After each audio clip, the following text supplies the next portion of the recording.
Hello, welcome to ഫിനി ചാൻസ് world. ഇന്ന് ഞാൻ താണ്ട് എത്തിയിരിക്കുന്ന ഒരു അടിപൊളി ബിരിയാണി ആയിട്ടാണ് എത്തിയിരിക്കുന്നത്.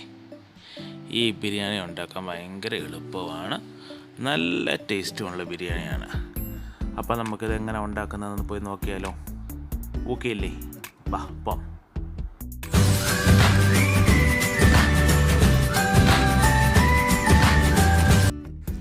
അപ്പോൾ നമുക്ക് ഈ ബിരിയാണിക്ക് ആവശ്യമായ സാധനങ്ങൾ എന്തൊക്കെയാണെന്ന് നോക്കാം. ഞാനിവിടെ 1 കിലോ ചിക്കൻ എടുത്തിട്ടുണ്ട്. അതിന് 8 പീസായിട്ട് കട്ട് ചെയ്ത് വെച്ചിട്ടുണ്ട്. അതുപോലെ 3 കപ്പ് അരി, 3 സവോള, പിന്നെ വേറെ കുറച്ച് സവോള വറുത്ത് വെച്ചിട്ടുണ്ട്.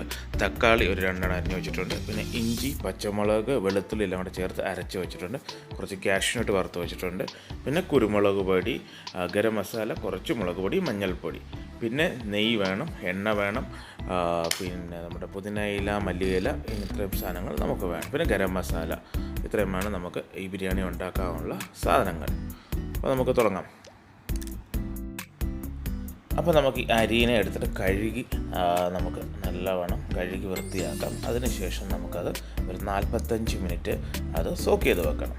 അപ്പം അത് നല്ലവണ്ണം അത് കഴുകണം. അതിൻ്റെ ആ കളറൊക്കെ മാറി വരുന്നിട വരെ നമുക്ക് കഴുകി വൃത്തിയാക്കാം. അതിനുശേഷം നമുക്കൊരു പാനെടുത്ത് എണ്ണ ഒഴിച്ചിട്ട് നമുക്ക് ഉള്ളി വഴറ്റി തുടങ്ങാം. ഞാനിവിടെ മറ്റേ ഉള്ളി വറുത്ത് വെച്ചിരുന്ന എണ്ണയിൽ തന്നെയാണ് ഈ ഉള്ളി വഴറ്റുന്നത്.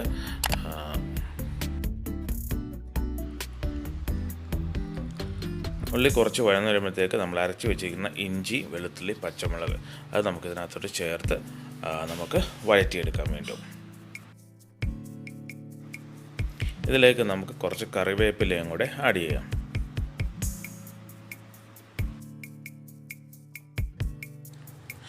നമ്മൾ വഴറ്റുമ്പോൾ കുറച്ച് ഉപ്പിട്ട് കൊടുത്തു കഴിഞ്ഞാൽ നമുക്ക് പെട്ടെന്ന് അത് വഴന്ന് കിട്ടും. അപ്പോൾ നമുക്ക് കുറച്ച് ഉപ്പ് ആഡ് ചെയ്യാം.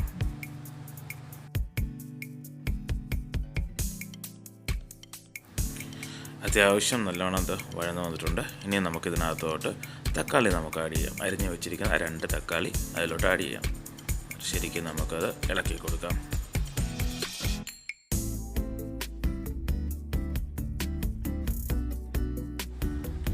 ഇപ്പോൾ അത്യാവശ്യം റെഡി ആയിട്ടുണ്ട്. ഇനി നമ്മൾ എടുത്ത് വെച്ചിരിക്കുന്ന കുരുമുളക് പൊടി, ഗരം മസാല, മുളക് പൊടി, മഞ്ഞൾപ്പൊടി ഇതെല്ലാം കൂടെ ചേർത്ത് ശരിക്കും മിക്സ് ചെയ്ത് നമുക്കൊന്ന് മൂപ്പിച്ചെടുക്കാം. ഇനി നമുക്കിതിലേക്ക് ഒരു 2 സ്പൂൺ തൈര് നമുക്ക് ചേർത്ത് കൊടുക്കാം. എന്നിട്ട് ശരിക്കും നമുക്കത് ഇളക്കി കൊടുക്കാം.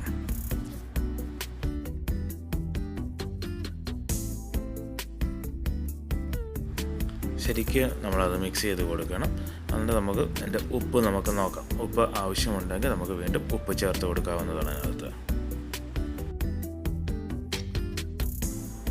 ഇനി നമുക്ക് ഇതിനകത്തോട്ട് കുറച്ച് മല്ലിയില ചേർത്ത് കൊടുക്കാം.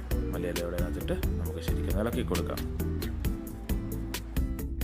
അതിനുശേഷം നമ്മൾ വറുത്ത് വെച്ചിരിക്കുന്ന ഉള്ളിയുടെ കുറച്ച് അതിനകത്തോട്ട് ഇട്ട് കൊടുക്കാം. എന്നിട്ട് ഒന്ന് ഇളക്കി കൊടുക്കാം നമുക്കത്. എന്നിട്ട് നമുക്ക് കഴുകി വെച്ചിരിക്കുന്ന ആ ചിക്കൻ പീസിനെ നമുക്കിതിനകത്ത് ഓരോന്നായിട്ട് ഇട്ട് കൊടുക്കാം. അതിനുശേഷം നമുക്കതിനെ ശരിക്ക് ഇളക്കി ഒന്ന് മിക്സ് ചെയ്യാം. ആ ചിക്കൻ്റെ ഭാഗത്തോട്ട് ആ മസാലകളെല്ലാം പിടിക്കുന്ന രീതിയിൽ നമുക്കൊന്ന് ഇളക്കി കൊടുക്കാം. പിന്നെ ശരിക്ക് മിക്സ് ആക്കിയിട്ടുണ്ട്. ഇനി നമുക്കതിനെ അടച്ച് വെച്ച് നമുക്ക് വേവിക്കാം. ഇതിപ്പം ഇടയ്ക്കൊന്ന് ഇളക്കി നോക്കണം, തുറന്ന് നോക്കണം, അടുക്ക് പിടിക്കാതെ. നമ്മളിതിനകത്ത് വെള്ളം ഒന്നും ആഡ് ചെയ്തിട്ടില്ല. ചിക്കനിൽ നിന്ന് തന്നെയുള്ള വെള്ളം തന്നെ ഇറങ്ങി വരുന്നതായിരിക്കും. ചിക്കൻ ഏകദേശം റെഡി ആയിക്കൊണ്ടിരിക്കുകയാണ്. ഈ സമയത്ത് തന്നെ നമുക്ക് മറ്റേ അടുപ്പിൽ ഒരു പാത്രത്തിൽ വെള്ളം ഒഴിച്ച് നമുക്ക് അതിനകത്ത് കുറച്ച് ഗരം മസാല, അതായത് ഏലക്ക, ഗ്രാമ്പു, പട്ട അങ്ങനെയുള്ള സാധനങ്ങളൊക്കെ ഇട്ട് നമുക്ക് ആ വെള്ളം ഒന്ന് തിളപ്പിച്ചെടുക്കാം. ഞാൻ ഇതിനകത്ത് ഒരു മാഗിയുടെ ക്യൂബും കൂടെ, ചിക്കൻ ക്യൂബ് കൂടെ ഇട്ടിട്ടുണ്ട്. അപ്പോൾ ഇച്ചിരി നമ്മുടെ റൈസിന് നല്ല ഒരു ഫ്ലേവർ വരും. അപ്പോൾ നമുക്ക് ആ വെള്ളം ഒന്ന് തിളപ്പിച്ചെടുക്കണം. തിളച്ച് വരുമ്പോഴത്തേക്ക് നമുക്ക് നമ്മുടെ അരിയിട്ട് വേവിക്കണം. നമ്മൾ ഉപ്പും കൂടെ ആഡ് ചെയ്തിട്ടാണ് ഇത് വേവിക്കുന്നത്. അതിന് നമുക്ക് ഒരു 90% വെന്താൽ മതി. ഫുള്ളായിട്ട് വെന്ത് കിട്ടണമെന്നില്ല, കാരണം നമ്മൾ ദമ്മിടുന്നുണ്ട്. അതുകൊണ്ട് പിന്നെ ഇത് തിളച്ച് വരുമ്പോഴത്തേക്ക്, അരിയിട്ട് തിളച്ച് വരുമ്പോഴത്തേക്ക് കുറച്ച് എണ്ണയും കുറച്ച് നാരങ്ങയും കൂടെ അതിനകത്ത് ഒഴിക്കണം. അപ്പോൾ പിന്നെ ചോറ് അതിനകത്ത് ഒട്ടി പിടിക്കത്തില്ല. ഇവിടെ നമ്മുടെ ചിക്കൻ ഇപ്പോൾ ഏകദേശം റെഡി ആയിട്ടുണ്ട്. നമുക്ക് ചിക്കൻ റെഡി ആയി കഴിയുമ്പോൾ അതിൻ്റെ മുകളിലേക്ക് വറുത്ത് വെച്ചിരിക്കുന്ന ആ ഉള്ളി അതിനകത്ത് ചേർത്ത് കൊടുക്കാം. അതിനുശേഷം കുറച്ച് മല്ലിയിലയും പുതിനയിലയോടെ ചേർക്കാം. അതിനുശേഷം വെന്ത ചോറ് നമുക്ക് ഇതിനകത്തോട്ട് ആഡ് ചെയ്യാം. ചോറിട്ട് കഴിയുമ്പോൾ അതിനകത്ത് കുറച്ച് ഗരം മസാല ഇവിടെ നമ്മൾ ആഡ് ചെയ്യുന്നുണ്ട്. പിന്നെയും നമ്മൾ വീണ്ടും നമ്മുടെ മല്ലിയിലയും പുതിനയിലയും ഇതിനകത്ത് ചേർക്കുകയാണ്. അതിനുശേഷം ഗാർണിഷിങ്ങിനായിട്ട് നമ്മൾ ആ വറുത്ത് വെച്ചിരിക്കുന്ന ഉള്ളിയും കാഷ്യൂനട്ടും കൂടെ ഇതിനകത്ത് നമ്മൾ ചേർത്ത് കൊടുക്കുകയാണ്.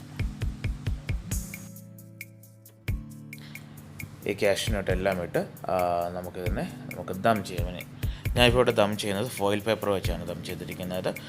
ഫോയിൽ പേപ്പർ വെച്ച് കവർ ചെയ്തിട്ട് അതിൻ്റെ മേലത്തെ കവർ വെച്ചിട്ട് ഓൾമോസ്റ്റ് ഒരു 15 മിനിറ്റ്സ് ഞാൻ ലോ ഫ്ലെയിമിലാണ് ഇത് ദം ചെയ്തത്. അപ്പോൾ നമ്മുടെ അടിപൊളി ബിരിയാണി ഇവിടെ റെഡി ആയിരിക്കുകയാണ്. ഇതെല്ലാവരും ഒന്ന് ട്രൈ ചെയ്ത് നോക്കണം. നല്ല ടേസ്റ്റാണ്, എളുപ്പം ഉണ്ടാക്കാൻ പറ്റുന്നതുമായ ഒരു ബിരിയാണിയുടെ റെസിപ്പിയാണിത്.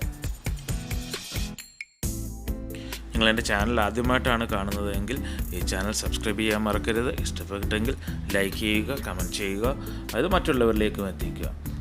നമ്മളിനിയും പുതിയ ഒത്തിരി വെറൈറ്റി റെസിപ്പികളുമായിട്ട് ഈ ചാനലിൽ വരുന്നതായിരിക്കും. ഇപ്പം തൽക്കാലത്തേക്ക് ബൈ. അപ്പം എപ്പോഴും നിങ്ങൾ ഞങ്ങളുടെ കൂടെ ഉണ്ടായിരിക്കണം. Thank you so much.